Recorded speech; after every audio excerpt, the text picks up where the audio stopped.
दोस्तों नमस्कार, मैं अजय पांडे आज फिर से आप सभी का स्वागत करता हूं आपके अपने YouTube channel A to Z stories में। आज की कहानी है निर्दोष को सजा।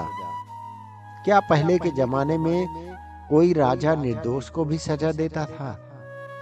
आखिर कैसे वो डिसाइड करता था कि अगला व्यक्ति दोषी है या निर्दोषी?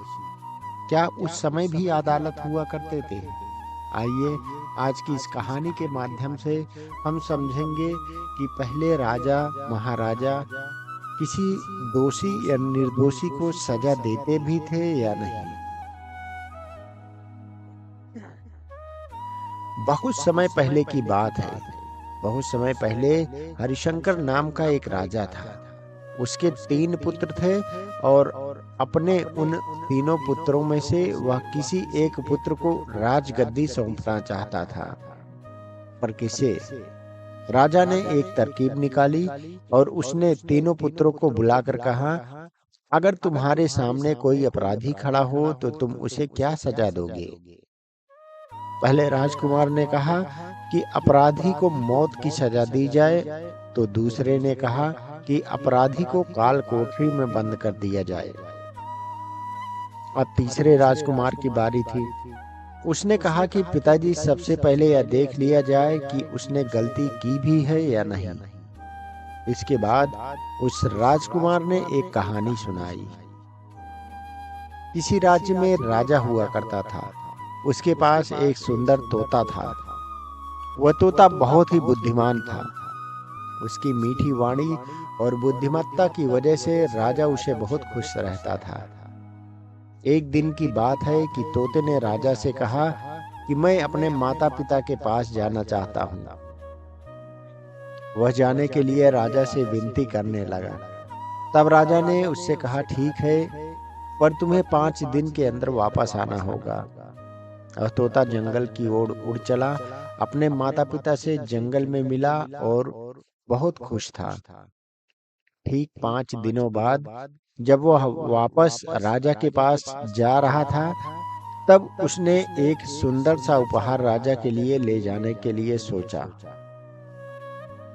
वह राजा के लिए अमृत फल ले जाना चाहता था।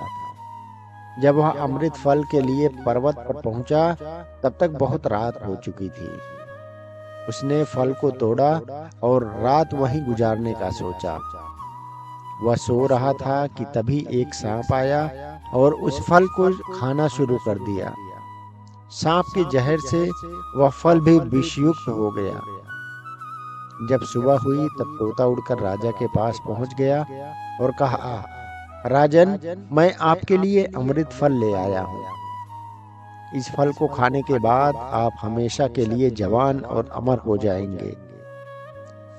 तभी मंत्री ने कहा कि महाराज, पहले देख लीजिए कि फल सही भी है या नहीं। राजा ने बात मान ली और फल में से एक टुकड़ा कुत्ते को खिलाया। कुत्ता तड़प तड़प कर मर गया। राजा बहुत क्रोधित हुआ और अपनी तलवार से तोते का सिर धड़ से अलग कर दिया। राजा ने वह फल बाहर फेंक दिया। कुछ समय बाद उसी जगह पर एक पेड़ उगा। राजा ने सख्त हिदायत दी कि कोई भी इस पेड़ का फल ना खाए, क्योंकि राजा को लगता था कि यह अमृत फल विषाक्त होते हैं और तोते ने यही फल खिलाकर उसे मारने की कोशिश की थी। एक दिन एक बूढ़ा आदमी उस पेड़ के नीचे विश्राम कर रहा था। उसने एक फल खाया और वह जवान हो गया, क्योंकि उस वृक्ष पर उगे हुए फल विषाक्त नहीं थे।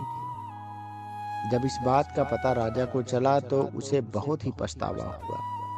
उसे अपनी करनी पर बड़ी ही लज्जा आई। तीसरे राजकुमार से ये कहानी सुनकर राजा बहुत ही खुश हुआ और तीसरे राजकुमार को सही उत्तराधिकारी समझते हुए उसे ही अपने राज्य का राजा चुना। दोस्तों, इस कहानी से हमें क्या शिक्षा मिलती है? किसी भी अपराधी को सजा देने से पहले यह देख लेना चाहिए कि उसकी गलती है भी या नहीं। कहीं भूलवश आप किसी निर्दोष को तो सजा नहीं दे रहे हैं। निरपराध को कतई सजा नहीं मिलना चाहिए। दोस्तों, हम किसी भी समाज से हों, किसी भी जाति धर्म से हों, अगर अपने समाज के किसी उभरते हुए व्यक्ति से जलते हों या उसकी निंदा करते हों, तो हम निश्चित ही उस समाज के लिए कलंक हो जाएंगे।